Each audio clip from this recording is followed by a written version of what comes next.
So I guess this is actually it. This is the long anticipated discussion of Obsolete by Fear Factory. And just to give like a quick background here, I said to you, well, we should do a show where we do like, I give you an album and you listen to it, and then you give me an album and we listen to it. And that seemed like a very cool idea for something that was just going to be like a quick back and forth thing. But then I realized that you suggested Obsolete by Fear Factory to me, and then I was like, actually, this is a lot more interesting and a lot deeper. And you suggested Elysium by Phil. Yeah, which again is an interesting album, but it's kind of like more of a niche thing. And we could have another discussion about Fields of the Nephilim as a whole, as a band, because they don't have that many albums, and they're just interesting as a whole, like cultural, influential. To them? They just dissolved. It's a long story, man. There is a whole another interesing talk they were pretty about Fields of the Nephilim, especially in the British music scene, right? Like they were influential on so many bands, man. Like so many bands. But in terms of Obsolete, I mean, you showed me this, and well, I don't know how we came to the idea we should discuss this one, because I've not been. The thing is, I'm not a Fear Factory like super fan like you, because I never listened to them when I was a teenager, and you did, right? What's your just give me a context of your Fear Factory listening times? I think it must like all things when I was a kid discovering metal. It must have been like a wrestling music video I downloaded off of LimeWire. I think it may have been like Lynchpin. Yeah, or it might have been. And that would have been in the early 2000s if it was Lynchpin. Yeah. So this was So Fear Factory. I mean, me and my best friend IRL Chris, we like both like.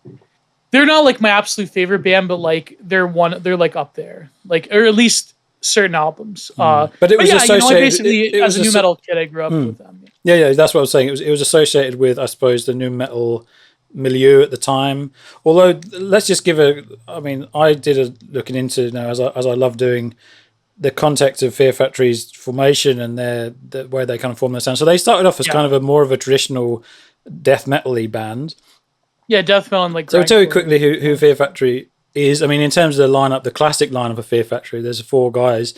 It's Dino Cazares, a large Mexican man, unmistakable for his presence, and then Raymond Herrera. And his guitar style. Exactly. And we'll talk about each individual style of musicianship and their individual personalities as we go through, because that is a really interesting part of this whole. Well, that's what did it Fear Factory. Exactly, and Burton C. Bell and well, the war between many of them, and there's lots of kind of drama and all sorts of things.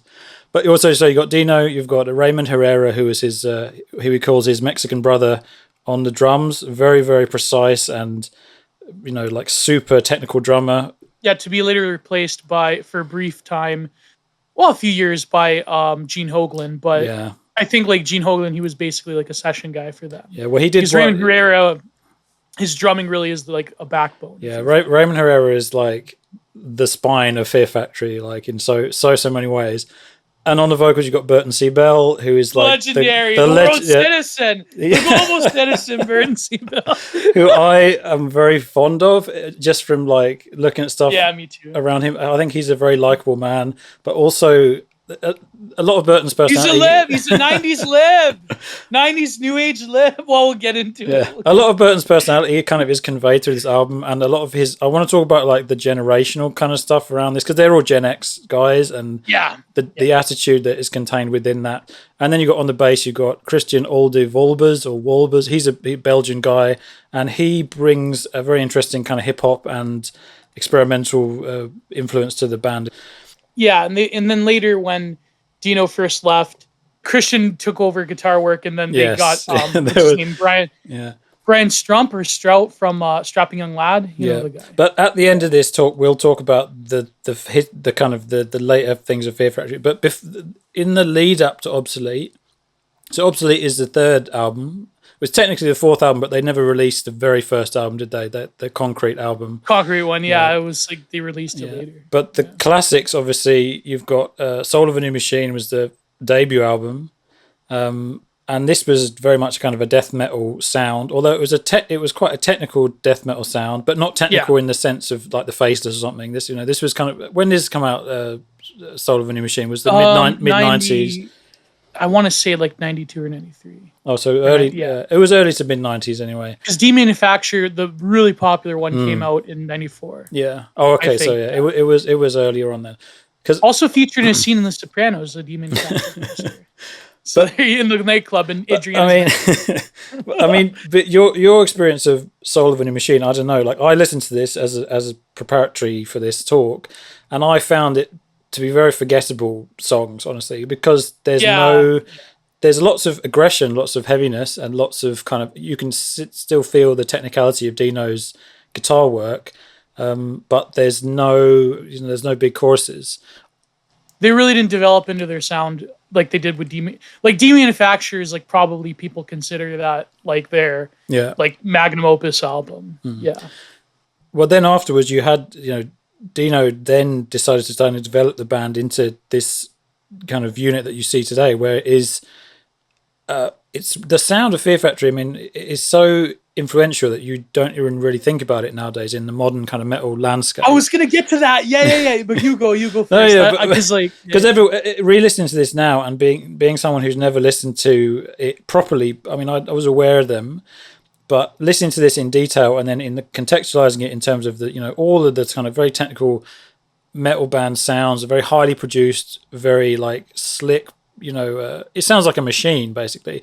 But they're all using digital fractals and digital reverbs and But with Demanufacture, these guys were in the mid '90s preempting all of this stuff, almost all of the Meshuggah gent stuff. Although Meshuggah was still doing kind of interesting stuff around this time with the Destroy, Erase, Improve. Right, that was the late '90s as well.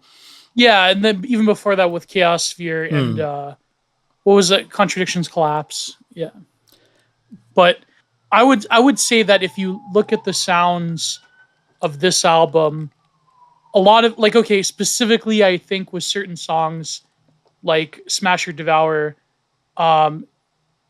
like you can see the new metal, like the later like new metal sounds that you find in bands like Korn and also metalcore.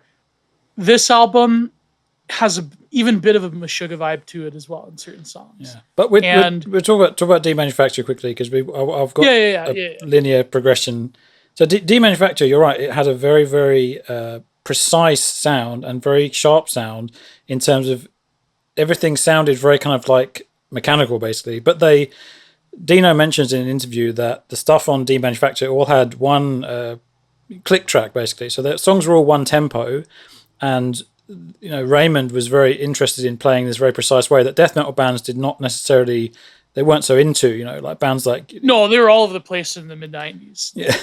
But the groove and the flow of like sort of early Carcass and Death and stuff that was kind of almost loose, maybe almost even jazzy when you got into bands like Cynic or whatever, that was put aside by Fear Factory. That was considered to be like, we want to go somewhere more extreme that's more into a kind of even a mechanical territory.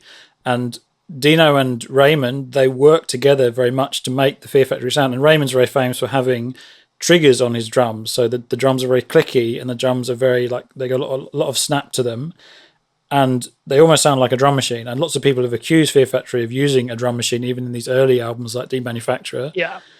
And Dino always said, well, it's always Raymond playing it, but he's using samples. He's using triggers basically. It was almost like techno music where it was men trying to sound like machines, but also the machines were injected with humanity, Yeah. And this fits really well into the context of the millennium coming up, and this whole idea of, well, we're merging with machines in a way, and there's a lot of terror involved in that, but there's also a lot of kind of anticipation and lots of almost optimism, where you can be almost like a better enhanced version of yourself if you let machines help you. Yeah, and throughout all of, I think, all of especially Burton C. Bell's lyrical output, he always messes with that idea. I mean, even writing songs about Dignitas and Piss Christ, and well, of course, like taking a very like edgy fedora tip version of it. But I think what you brought up is very like, this is why I think it's important to cover it in a serious way, because unfortunately, I think like over the years, a lot of people don't take Fear Factory that seriously. Yeah. I agree. They inspire, like they say, oh, it's all the same song and it's all a click track, and it's like they try to like talk about technology, and it's and they don't realize that they inspired like so many different like generations of metal bands, whether rightfully or wrongfully, whether it's like new metal, industrial metal, cores of all sorts, and even the modern tech death and stuff. Yeah, even tech death. No, exactly. I'm sure when Keen Machine was a little kid, he probably was listening to Demanufacture.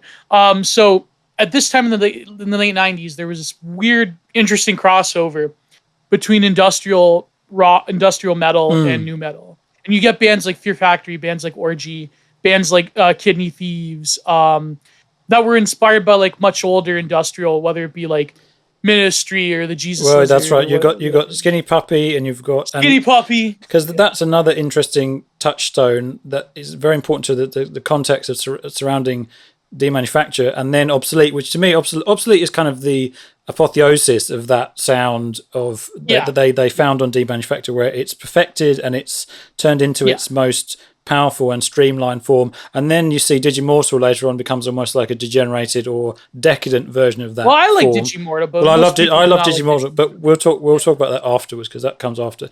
One last like interesting thing about the context is that there was this interview that Burton C. Bell gave to, was it Metal Injection or was it Kerrang? I think it was Kerrang. It was one of the more like legitimate rock and metal magazines before like these glorified bloggers took over and ruined everything. Like, metal sucks. It was Kerrang, I think, where he said that it was a very interesting time. And this is like this is the context of Fear Factory. This is like, they're the Millennium Band, right? In terms of metal. Yeah. Because he said, Burton C. Bell said that, it was very interesting when we were touring. We were on these big shows with like Ozfest, with Pantera, that's where they made their real kind of big stage debut, was with Ozfest. And a lot of the people at Ozfest didn't know what to make of Fear Factory at all. They were alienated and scared by the coldness of this sound.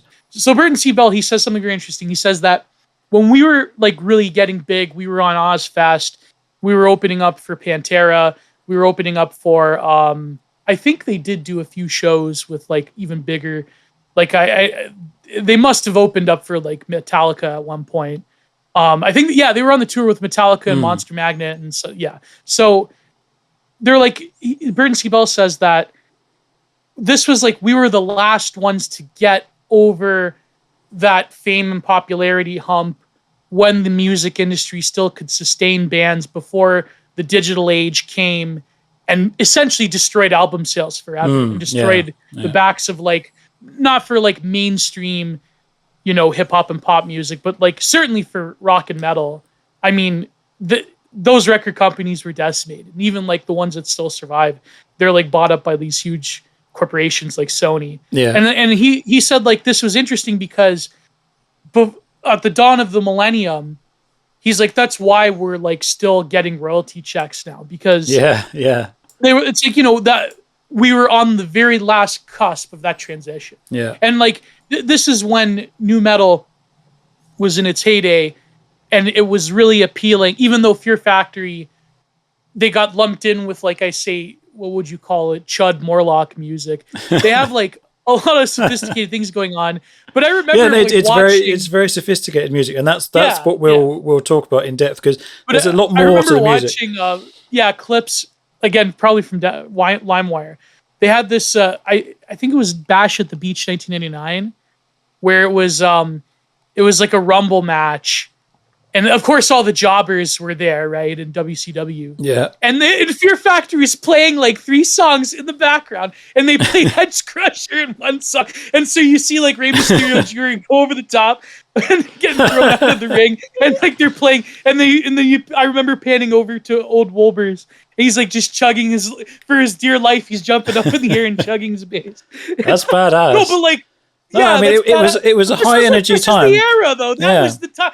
That was the Gen X, older millennial, like chud awakening. Really. Yeah. And a lot, you've got to bear in mind that this was all played with entirely straight-faced sincerity. Like, there was not a hint of irony to any of this stuff. There was real, like, the aggression and the techno kind of skepticism mixed with techno euphoria was all very sincere, because before the millennium happened, we were all really wondering what was going to happen on the other side. Were we going to come out changed and merged with machines in a positive way? It was a tremendous amount of optimism. Obviously, Fear Factory, they have, in the lyrical content, they have a techno skepticism or a techno fear.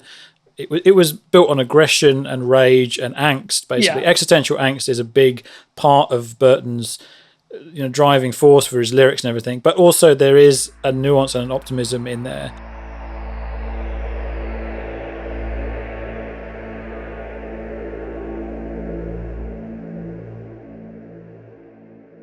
So, I mean, let's just move quickly then to the actual sound of Obsolete itself. Like, I mean, we talked a little bit about the general sound of the band, but a very interesting part of the production, because production to me is like, it means so much, because bad production, it can really kind of ruin a record. Most bands don't care about that nowadays, unfortunately. Well, they either care too much or they care in a very specific way. But production nowadays, unfortunately, it's too often handled by the band themselves. And in this case, you have an amazing man who doesn't get credit or mention at all, called Reese Fulber. And he's a guy from Frontline Assembly, who's a Canadian guy. It's one of your countrymen. And he was the guy who did all the electronics on this album and was the producer on this album. I seem to recall the live sets, they had like a session guy. That was not Reese Fulber, no. That was not Reese Fulber. Although he was interesting as well. He was a very prominent industrial musician, this fellow with the industrial hair. And you see him in, you're right, you see him in the Obsolete tour. The 90s frosted tips in the Wolver's had the frosted tips, but this fellow on the keyboards is another guy entirely, but we'll talk about him in a second. I just want to talk about Reese Fulber, because I don't know if you ever listened to Frontline Assembly at all. Not to be confused with Front 242. They're not the same thing. But Front 242 were an earlier industrial band. But Frontline Assembly were kind of a goth industrial. I think they were a duo. And basically, the point being, Reese Fulber is a very integral part of the sound. And he's I believe he collaborated with them on Demanufacture as well. He did the electronics and some of the production on Demanufacture too. That's fascinating, because like, You take a metal band, but then they're produced by an industrial someone who's doing artist, industrial goth, new wave. Like, exactly. And that is what gives the magic. That is what gives the magic. And that is a really great point I want to drive home, that part of Fear Factory's sound that people don't really think about is there is a gothic sound in there. And that is what gives it an edge over a lot of stuff at the time. It's interesting when you do take a goth and industrial producer, and then, like, they have to sort of work around the unique challenges of a metal band in terms of production. Because, like, I mean, I don't mean to slag on anyone, but, well, maybe I do. But, like, you have, like, your typical, like, death metal-ish production that you find in, like, places like Metal Blade or Nuclear Blast. Like, basically, you get someone like Eric Rutan to come in and like, okay, here's like your death metal sound. Yeah. And it's a lot of very scooped, all the way, buzz up all the way. There's a lot of very scooped guitars and lots of kind of the early death metal stuff. Everyone wants to be Dimebag. Everyone wants to, they think that Dimebag scooped out all the mids. That's not true. Yeah. It's not true. You've got to make the guitars, because the guitars are essentially just a big wall of noise, and it eats up. Plays. It's a huge wall of sound. It eats up so many frequencies in the EQ spectrum. When you're a producer of these things, you've got to be very careful to carve out a space for other things in the tunes. Otherwise, it becomes very squashed, and the guitars need to be tamed. And on this record, I mean, the production it sounds basically like Demanufacture, except it's a lot fuller and it's a lot more refined, and it's more muscular basically. And a lot of that is to do with the way the electronics that Reese Fulber does are integrated into the music, but they're not ever overbearing. If they were not there, you would miss them a lot. But they're never kind of like, they never overtake the guitars. They always provide kind of an extra little thing. And there is always a very inventive and kind of, it's almost experimental, some of the stuff that goes on in these tunes. Yeah, and I think like a lot of the problem is, of course, that a lot of industrial people, like hardcore, like techno industrial people, they sort of like poo-pah a lot of these metal bands. Like I know Static X gets this a lot, where it's like, are they really an industrial band, or are they really like just putting it as a flavor? Yeah. Is there just like a synth every now and again? Yeah. Is it they're just using it as a gimmick, or is it integral to the sound? I think like Fear Factory, they probably wouldn't have been as popular or successful if they didn't like experiment with their, not just the sound of like the back, like you were saying, like the guitars themselves, but also like these techno overlays that come from other sources that are non-metal. Because you have to realize another thing too, context-wise. In the mid-90s, this was like very niche and very underground, and you had to like know people that like usually in college towns that had access to these records. Because like a lot of like mainstream metal that was competing with grunge, I mean, as much as I love Pantera, it's like that is the example of like the sort of flyover state, like, you know, touring band. Because like a lot of bands that were experimenting with different things like Cynic, like you know, bands like Disembowelment, even like in Europe, you had like, you know, Entombed, like you had like these different bands trying to do different things that were like traditionally not considered quote unquote metal. And they were very niche, and a lot of them unfortunately suffered. Like I know Cynic like massively suffered. Because they had obviously a huge jazz influence and and they a new age, and they got put in a tour package with Slayer. How do you do that? Yeah. Oh, so all the fans of Slayer, they were, you know, calling them F slurs and booing them off the stage, and you know, but it's not. You know, I mean, part of I think that part of the not fitting into a certain, you know, acceptable niche is part of the reason that, you know, if you look at the personality of someone like Dino, he is somebody who you get the impression from listening to him that he believes in himself a lot, you know, to the point of maybe being an egomaniac in some ways. Which I admire as a fellow fat man. I mean, that's pretty hard to pull off. But I mean, he is Dino. He comes off as a very warm person, but also he can be very, you know, if he doesn't like the direction something's going, he'll let you know about it, and he'll. And for those who don't know, years and years, like literally for almost multiple decades, at least a decade, Burton and Dino were like in mutual lawsuits against each other, legal fair. But that all came after. I mean, we'll talk about the lawsuits and everything later, because in this part, in this world, in 1998, they were in lockstep with each other, and they really had a vision that was, I believe, that was shared with everyone. Anyway, sorry. So production-wise, well, even Christian Old Warbers, like he brought a lot of different bass lines, absolutely, a lot of different ideas. Like he was one of the first in metal, apart from like other genres of rock. He was like the first to actually care about the sound of the bass, using different pedals and effects. Like this was way before Korn, bands like that, where he really tried to like, he brought in like the stand-up bass for a lot of lines, especially in DIGIMORTAL. Absolutely, I was going to mention that. So in this album, there's one track in particular which has a lot of Wolber's stand-up bass thing, which we'll talk about when we get to it. But yeah, you're right. So Wolber's he brings a lot of the hip hop influence and the kind of experimental stuff, DJ kind of thing going on, because he was a big record collector as well. Wolber's, if you see tour videos of these guys, there's always Wolber's mentioning how he collects records and things. He spends all his money on records. And he's an extremely competent musician. His bass on this album, it doesn't really do much outside of mirroring Dino's guitars. Although there are parts of this album where Wolber's bass does play a melodic role, and they're rare and they're very interesting when it does happen.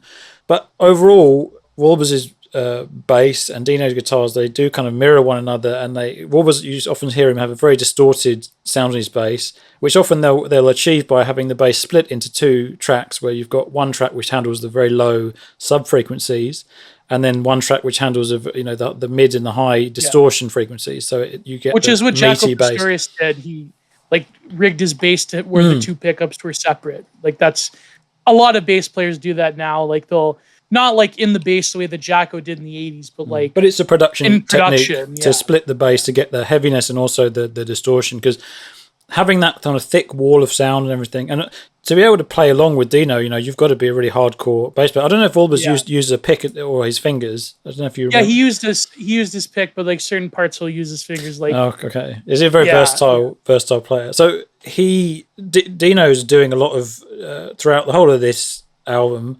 There's extreme virtuoso picking going on. He uses an alternate picking technique basically all the time, Dino, to get the very fast gallops and the triplets and things.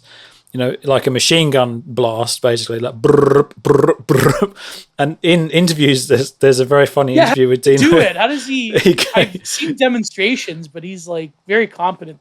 I suppose it's just a very well developed alternate picking technique, and he's got a very he doesn't waste any motion, basically. And I don't know what sort of pick he uses. I assume maybe he uses a small. So you leave it to a fellow fat man to not waste any motion. He did.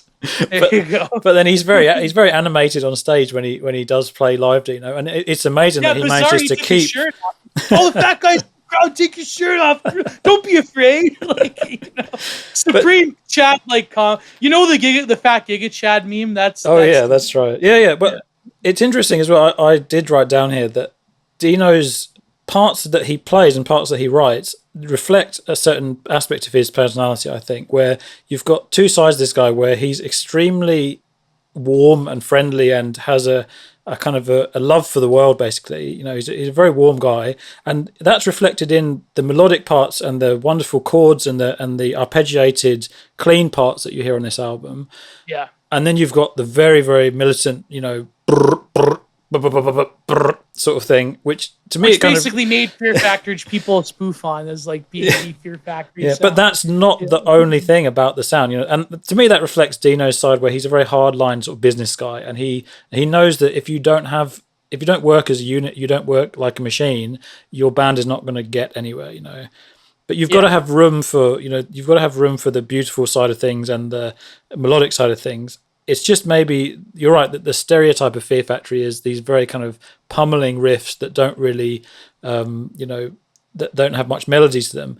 But when the melody happens, it's a contrast, and it's a very wonderful, almost religious experience where you get the choruses that are very soaring. But when Dino does his melodic stuff, it's even more beautiful because it's simple, but it's very expertly calculated, I think. And I think that the band would not be anything that it is without that sort of element as well. Yeah, and Burton, he matches that vocal. Well, I mean, or at least he did match that vocal, because we all know what happened to his voice. But at the time, he was like a beast. He was the trend of like the nu metal and then later the core bands where it's like growling in the verse, cleans in the chorus. You know who invented that? Absolutely. That's basically Burton. Yeah, that's Burton's thing. Yeah. So blame him all you want. Yeah. And I mean, that was obviously... I know that directly after that, Jonathan Davis started doing that. So there you go. We'll talk quickly about Burton's vocal timbre or whatever. To me, his voice, it goes from this very kind of... It's almost like a melodic shout that he does. It can be very staccato. It can be... It's got high, low... Doesn't use the high register of his growl or his scream very much, but it is there on this album a few times. He lost his ability to do higher growls later on. Yeah. He took, I think, the 90s grunge, like what they call yarls. Yeah. Yes, yeah. Like main style. A gritty kind of shout, sort of melodic shout. And then he basically took that and he put that into a metal context. Do you think he was influenced by Anselmo at all? Oh, definitely. Yeah. They were touring together. Yeah, most definitely. I think that because Phil Anselmo, in some ways, in certain songs like Slaughtered, like he'll verge into traditional death metal territory. But Anselmo, I think he really made that sound because it wasn't too niche and like inaudible for normies, but it was hard and aggressive and loud enough for metalheads. Yeah. So that's why Pantera really and same with Fear Factory. I think Fear Factory, you got to realize that they Burton C. Bell was doing this before any nu metal band. Yeah. Or any nu metal band didn't do like the full on growling, but they were influenced by grunge. They were influenced by, bands like Fear Factory, and they crafted the vocals around this like more aggressive and growly shouting and yarling rather than full on. Yeah, you know what I mean. Like, because on Soul of a New Machine, Burton, I suppose you hear the mid-range kind of growly thing. Maybe he goes a bit lower. It's more of a death metal-y kind of thing. On the Concrete album, I did listen very briefly to the Concrete album that was the first thing they recorded, never got released. And on that album, you do hear Burton doing the full throaty kind of death metal, like sort of thing. Well, there's other bands that did, I think, similar to Burton. Like I know Mike Patton. I mean, not like okay, my best friend Chris, he's like a huge Mike Patton fan, but I've never really got into like Faith No More or Mr. Bungle, but like he was one that perfected this as well. Then later, around the same time, but then you mean doing a melodic kind of screamy growl, Mike Patton? Yeah. Then much later with like the shouting melodic growl, you have like Serge Tankian, who's like, you know, especially on the, you know, songs like Sweet Pea, where he will do death metal vocals, like he'll, you know, he'll do this like melodic, and of course Serge Tankian's being, you know, influenced by his own like ethnic music as well from both Lebanon and Armenia, right? So, but yeah, you have like the beginning of that nu metal vocal range that isn't exactly death metal, but isn't exactly clean singing. It's not a death growl, but it's not an emo scream either. It's not a very high pitched scream. I mean, Burton, in terms of his vocal range, this is important to consider. I mean, he is a baritone vocal, but that's the strength of Burton, is where he shines is in the lower register, where his voice is a lot richer. And on tracks like Dog Day Sunrise, which was a cover they did on Demanufacture, that is to me where Burton's gothic and sort of almost Gregorian chant-esque kind of vocals come out, where it's like a drone kind of thing. It's very gothic, it's very drony. And unfortunately, when he tries to do the higher stuff, that's where his voice is not as strong, and that's why people kind of knock his live capabilities nowadays. Because in this time he did do it very well. Absolutely, he did. He was able to do all these vocal lines, and a lot of the melodies are not extremely acrobatic. It's nothing like something Serge Tankian does. No. But in terms of the sustaining of a very a powerful note, a lot of the kind of droning sort of melodies where it's one thing over, it's one note sustained for quite a long time, like in songs like Smash and Devour or whatever, he can do this very gothic, long kind of soaring melodic thing. And obviously you've got the cleans contrast. He'll sometimes switch between, I noted that there were songs on this album that they don't necessarily always have a clean chorus. Sometimes they have a clean bridge, or sometimes but a lot of the best songs, and I think this is the formula that Dino realized was the best, is that there's a melodic chorus or a clean chorus with very soaring vocals, and then there's a shouted verse. Descent is probably the most beautiful song in this one. Yeah. He, I think, crafted the sort of like attitude and aesthetic of nu metal. He was like a foundational voice, not more than someone like Jonathan Davis, but I think that before Jonathan Davis, there was Burton Seagull. I'll put it that way. That's super interesting, man. I've honestly never heard that take before, because you'd think, you're right, that Jonathan Davis kind of came out of the womb fully formed in some ways, where he's like got this whiny vocal, but also Jonathan Davis, you're right, Jonathan Davis does have a kind of soaring gothic side to his voice as well, which is quite... Well, he was into goth and new romantic and back in the day. And he was, of course, a DJ, a producer. So, yeah. Like, I mean, I don't know as much about that scene as you do, because that's the stuff that you grew up with. Yeah. I mean, in terms of the gothic kind of side of things... I was a pure nu metal kid. I mean, that sort of vocal style, you're right. I mean, there's not really much to it particularly, but I suppose it comes from, it's almost like Dark Bowie in some ways, where they decided to sing in this kind of almost, expressionist way, like someone like Peter Murphy. You got this very kind of rich, like, undertone to the voice, where it's kind of austere and it's romantic sounding, and the depth and we were going to talk about Carl McCoy from Fields of the Nephilim. He's got an extremely unique voice that has all the gothic qualities to it, but he also does almost like a weird demon voice as well, and someone like Jazz Coleman from Killing Joke as well is another voice that has very kind of interesting gothic quality to it, but it's also got a kind of a scary, inhuman quality to it as well, which he sometimes brings out. But it's weird, though, talking about, like, the goth influences, because a lot of, like, I'm just going to say it, like, a lot of metalheads listening to Fear Factory this time, that sort of, like, went over their heads. Like, it definitely did.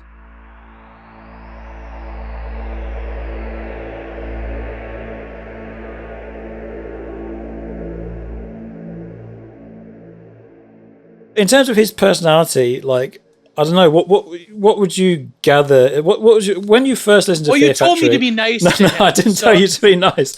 I know. I said I want you to tell me what when you first used to listen to Fear Factory before the internet or Right. anything. What was your impression of Burton as a person or as a vocalist? That's hard to say. That's like a long time ago. I think that like Burton certainly has a very like messagey and preachy side to him. And even back then I could hear like the way that he was spitting bars. Especially songs like Edge Crusher. It's very like he has a very unique way of delivery. And I think like so even back then I picked up on this. But what really confirmed it was when I watched interviews with him, a more recent one. He says that, he really didn't want to start off as a musician. He started off as a writer. And then he moved to LA, and then he wanted to do sci-fi or speculative fiction. And he wanted to like pursue that angle, but he saw that music was like the easier way to do that. One thing that's worth stating is that a very, very major influence on Burton's thinking around his lyrics and around his beliefs is Alvin Toffler's the what's it called? The Third Turning. Like the generation cycle thing. The Fourth Turning. The Fourth Turning, yeah. Like he's very influenced by the Tofflers, Alvin and his wife. And he like I believe he actually like met him or has a signed copy by him before he died. I didn't know that. That's something I had no idea about. Yeah, and Burton, Sorry, Fourth Turning, by the way, was done by William Strauss, apparently, and Neil Howe and William Strauss. That was who did the Fourth Turning. But Toffler did the other book. The one book that was really influential on him. Future Shock, that was the book that really inspired him.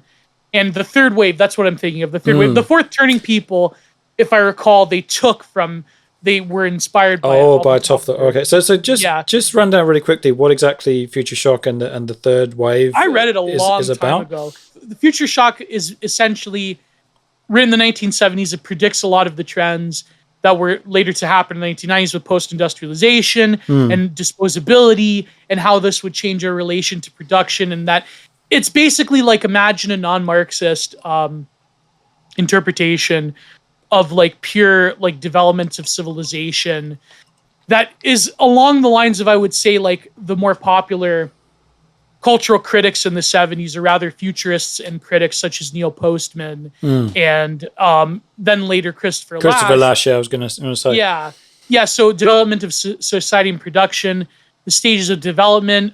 He calls each wave its super ideology that explains reality in each different from the Neolithic age onwards. And this is written from a perspective. This is written from a perspective of American world sort of hegemony at this point, right? Yeah. Because Alvin Toffler, he became a very prominent businessman because he had the ability to like intuit the digital age somewhat. Like, right. So Power Shift is also about this power. He talks about the transformation of capital and wealth in the digital age. And so you could tell someone like Burton C. Bell, like he's like, oh my God, he's soy facing over this stuff.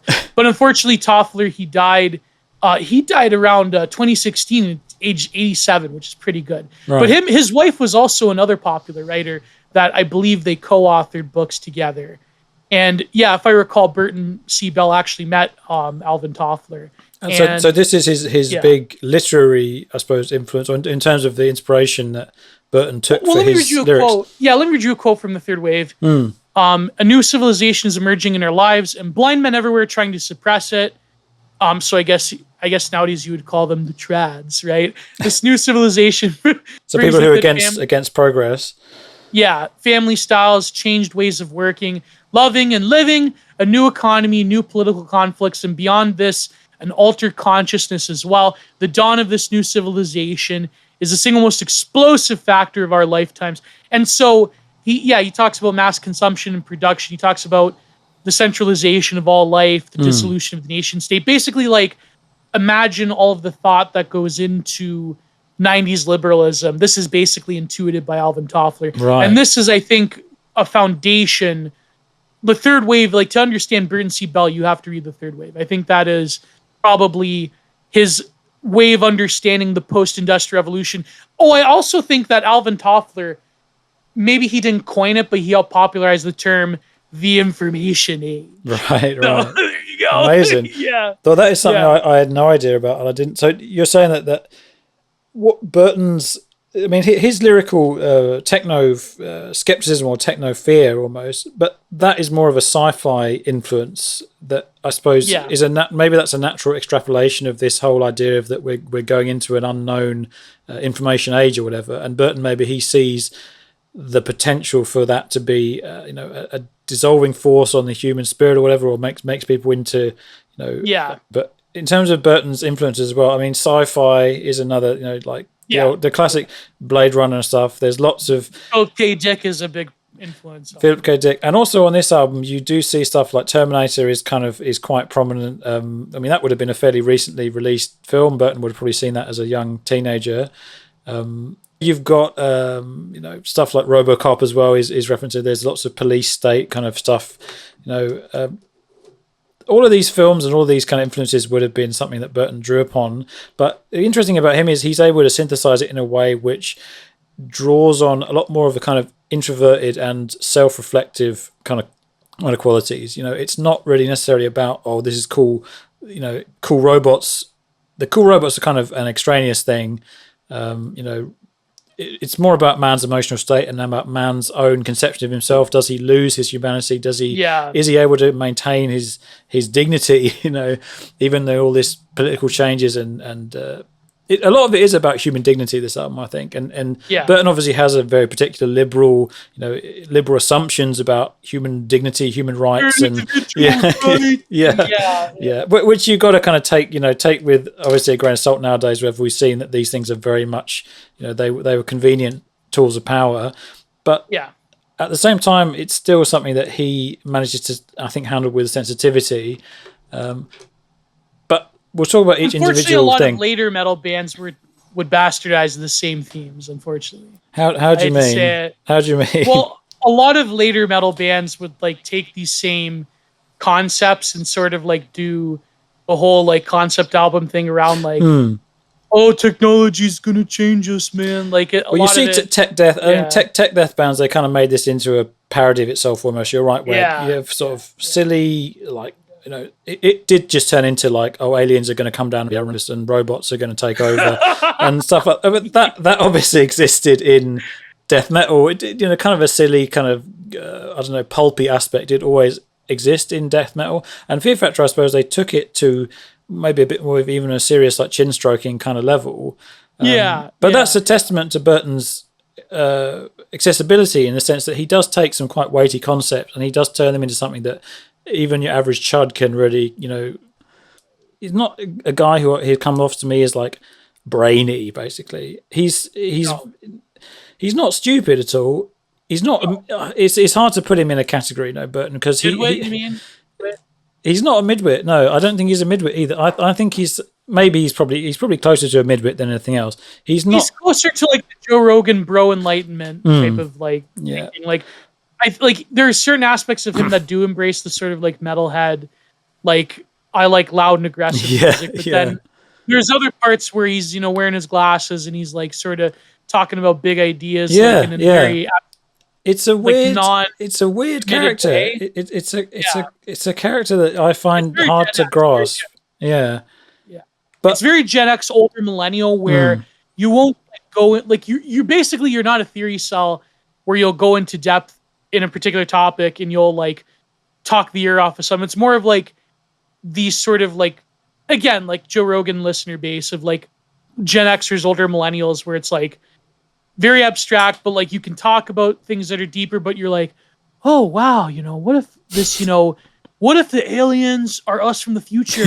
That's an interesting idea. It's not you're going into a specific academic thesis, some it's cell theory, theory cell, or some right-wing equivalent of a theory cell. You're very open-minded, he's very open-minded, but then he'll be well, the problem is now musicians in metal, they want to take risks, the cancel culture. He sways between he's basically this 2010s or 1990s lib.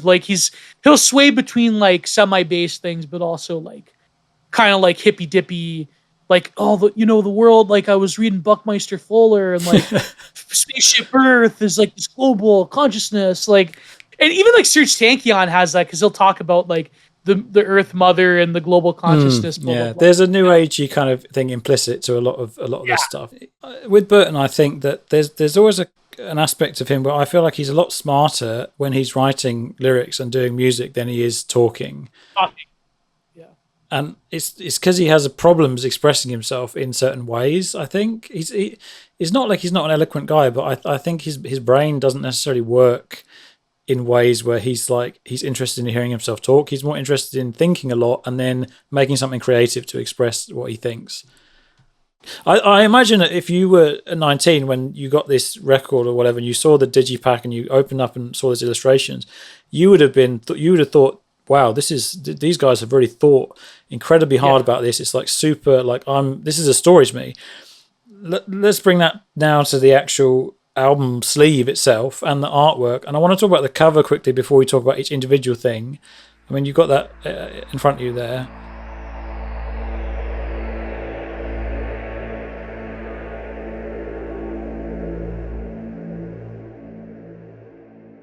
Dave McKean did the cover for this and the art. Well, he did the whole booklet with it. There's like a 15-page booklet inside this. It's very impressive. You don't see this nowadays at all. People don't give a shit about this anymore. Particularly, although some metal bands anymore. Well, certainly not booklets and gatefold sleeves and stuff. Is not hardly so important nowadays. I don't know, like what bands like Meshuggah have in their game. They still have artwork, which is quite. I think Meshuggah impressive. Still has like some artwork that they'll do. Like they'll.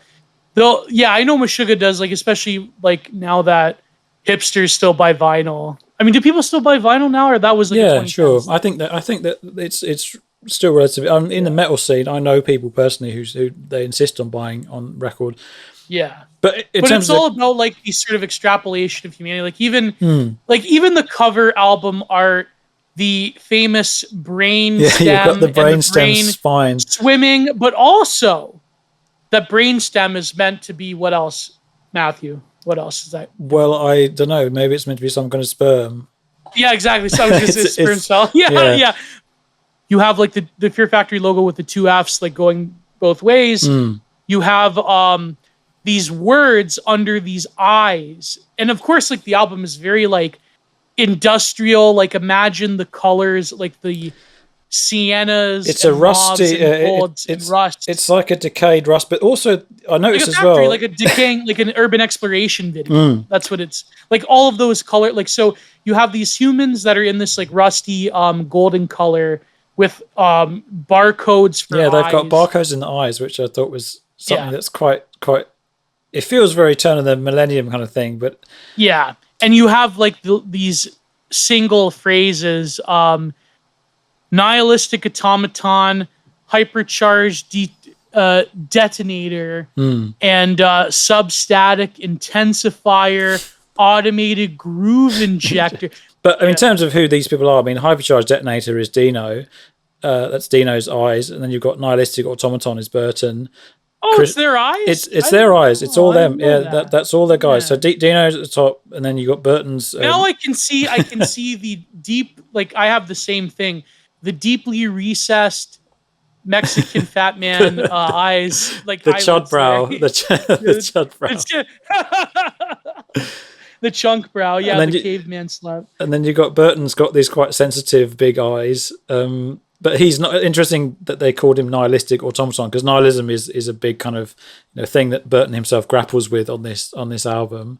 And then substatic intensifier is just Christian, and then auto-modulated groove injector, which I think that's got to be Raymond, obviously. And I mean, they don't really. I mean, they appear on a little photo as well on the back cover, and I mean the way Dave McKean he's integrated all these graphics and all these 3D models and things. He didn't make the 3D models himself, by the way. That's credited to another person.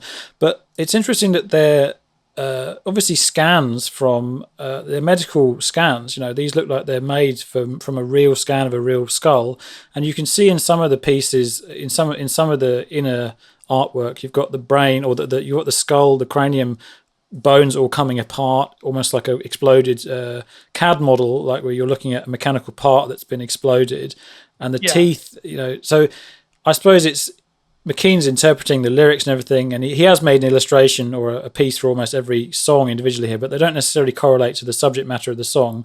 But it's kind of more of a loose, abstract interpretation of things. But McKean's obviously thought very carefully about these artwork and making it a cohesive thing, and it really does completely adds the atmosphere of the album. And you can't really take this album without McKean's artwork. I think McKean's artwork is fully integrated into the story and into the whole script that Burton wrote. In terms of the text, it has a bit of like the Y2K, like late 90s aesthetic going on. Like it's got some of that, like on the CD itself has that. And it's got like a lot of like layers in like the cover art and like the actual booklet.